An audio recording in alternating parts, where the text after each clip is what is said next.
The big story tonight, what could be a break in the Oklahoma bombing, a Missouri break. Federal agents swarmed a Missouri motel this morning after state police spotted a car with that Arizona license plate that's been in a nationwide alert. Agents took Robert Jacks and Gary Allen Land into custody. And there's word tonight they're friends of bombing suspect Timothy McVeigh, and they could know a lot more about the bombing. I'm Carmen Herlin. We'll take you live to the Newsbeat's Mike Lewis in Missouri to see what these two men might mean to the investigation.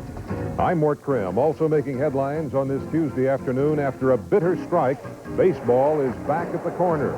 But will this year be a business boom or a bust around Tiger Stadium? We'll show you what's happening on this opening day. And could these women be the one for you or someone you know? You'll meet three of our area's most eligible bachelorettes in Detroit's most wanted women. These stories and more coming up right now on the Newsbeat.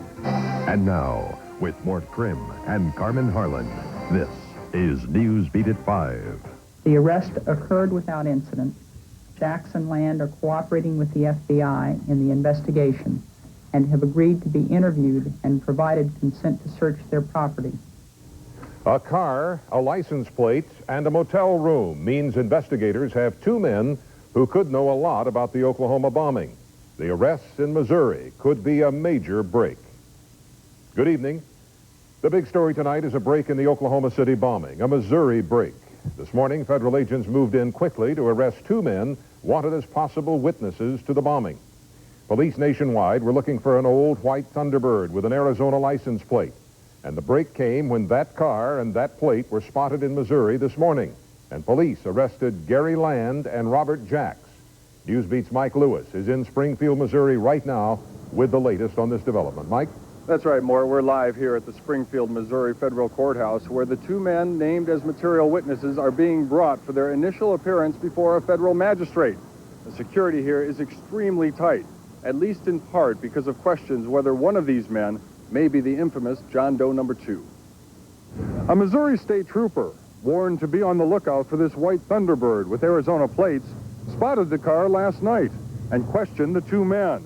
Gary Land, who resembles the description of John Doe number 2, and a man identified as Robert Jacks. During the night, FBI agents surrounded the Kell Lake Motel in Carthage, Missouri, a small town just across the Oklahoma border. They evacuated other guests and moved in to capture the men at daybreak. This afternoon, bomb experts gingerly examined the Thunderbird after first making sure it wasn't booby-trapped. I could hear one of the officers yell, "Put your hands in the air. If you make a move, we'll blow you away." Those were his exact words. And he came out there's no struggle. There was no gunplay of any kind. Are you surprised that they're here? Yeah, I am. It's, if it had been me, I'd have been gone out of the country. Officially, the two men are considered material witnesses in the bombing. Investigators say Land's movements paralleled the path of suspect Timothy McVeigh in the days before and after the bombing.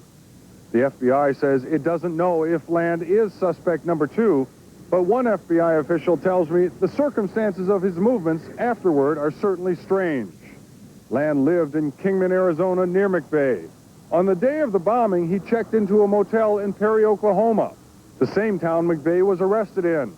After apparently learning of McVeigh's arrest, before he was identified as a bombing suspect, Land moved to another town in Oklahoma. Although there are a lot of circumstances pointing at Gary Land, we're told it may be nothing more than a huge coincidence. One FBI source this morning told me that Land as suspect number 2 is questionable at best.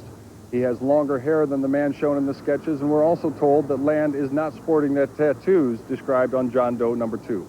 Mort? Mike, again, you've got a lot of sources in the federal government. What are your sources telling you tonight about the arrest this morning?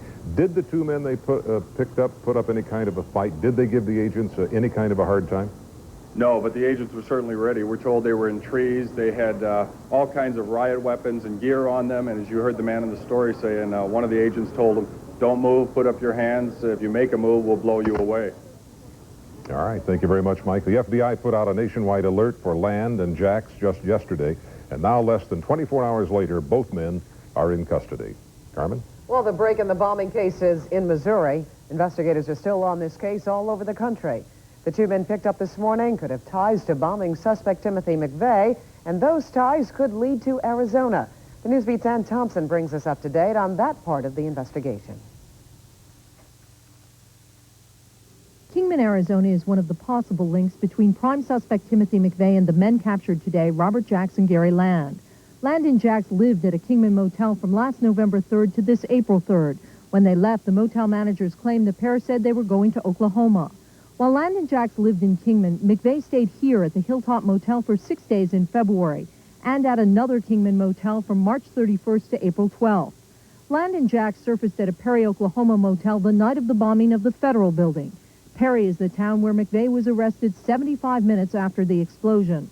Attorney General Janet Reno says both Jacks and Land are cooperating with authorities, but refuse to say if either is John Doe number 2. Madam Attorney General, are these two considered suspects in the bombing?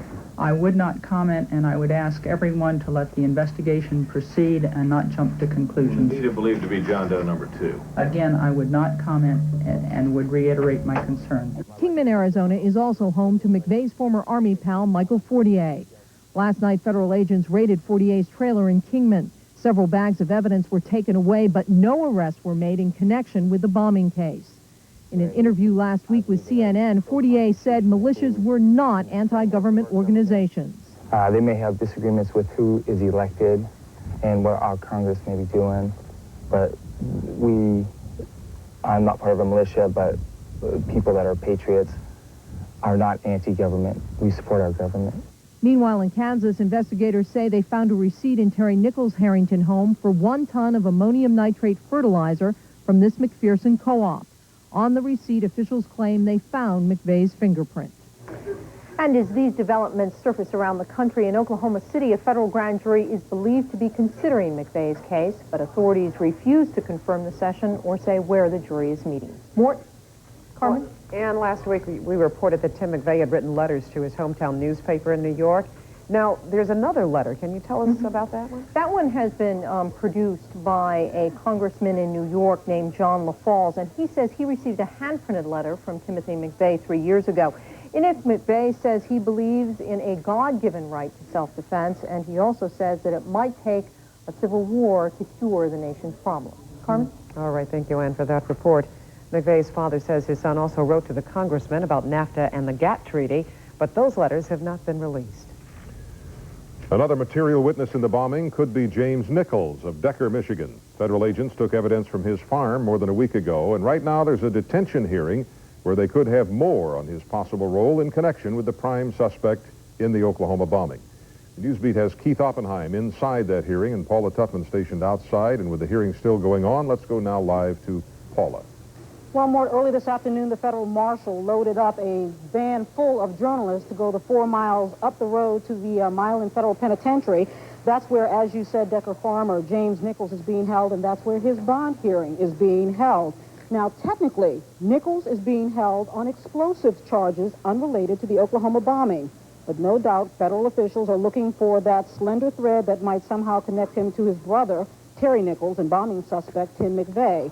Again, technically and legally, James Nichols is being held for conspiring to manufacture and detonate explosives. Now, James Nichols has been in federal custody since his Decker, Michigan farm was raided by the feds 2 days after the Oklahoma City bombing. That's how evidence was turned to charge Nichols with the explosives violations. Now, today's bond hearing is to determine if James Nichols will remain in federal custody or if he will be released on bond. As you said, Mort, our Keith Oppenheim is inside that hearing, and he will give us an update as soon as that hearing is over.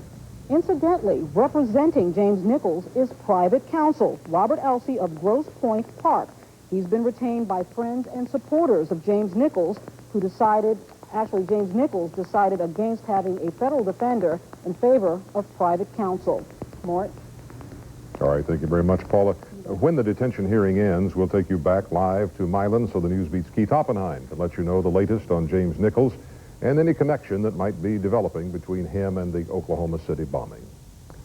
In Oklahoma City, recovery crews at the Murrah Federal Building are beginning a final phase. They're now moving in heavy equipment to replace the manual labor of rescue and recovery teams. There's still bodies inside the bombed-out building, but the end of the search is near. We currently have 138 is the count. We believe we're down to possibly 25 unaccounted for, and we have 8 visual sightings that have not been removed from the structure yet. So we think we're getting down certainly below the 20 mark. A short time ago, the death toll was raised to 140. The reason for bringing in the heavy equipment is that building is so shaky, those in charge are worried about the safety of the recovery crews. And as another safety precaution, the rest of the work will be during the day and not around the clock. So as this story continues to unfold, here's a look at the bottom line as of 5:10 p.m. tonight. FBI agents arrested 2 possible witnesses this morning in Missouri. They believe both men have some ties to bombing suspect Timothy McVeigh. Here in Michigan, a detention hearing continues in Milan for James Nichols. He, too, has been linked to McVeigh. And in Oklahoma City, crews have now found 140 bodies, and 25 others are missing as the search continues at the bombed-out federal building. Carmen? The jury in the Oliver French murder trial has still not reached a verdict, and the judge has ordered them to get back to work. French is charged with killing 2 co-workers and wounding 2 others at a UAW office at the Fort Rouge plant last year. His lawyers say it was temporary insanity. After 3 days, jurors told the judge they can't reach a verdict, but the judge is telling them to keep working at it. You know why I wanted to stand up. Well, today was a day many Metro Detroiters have looked forward to for at least 9 months. The opening day of a new baseball season at Tiger Stadium. And that meant after a long layoff because of the strike, the fans and the stores around Michigan and Trumbull are all back in business.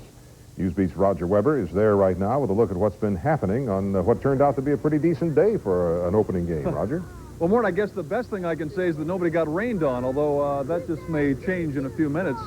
But clearly the strike has left some bitter feelings. Only about 39,000 people came to this game today, and to make matters worse, the Tigers were absolutely shellacked by the Cleveland Indians.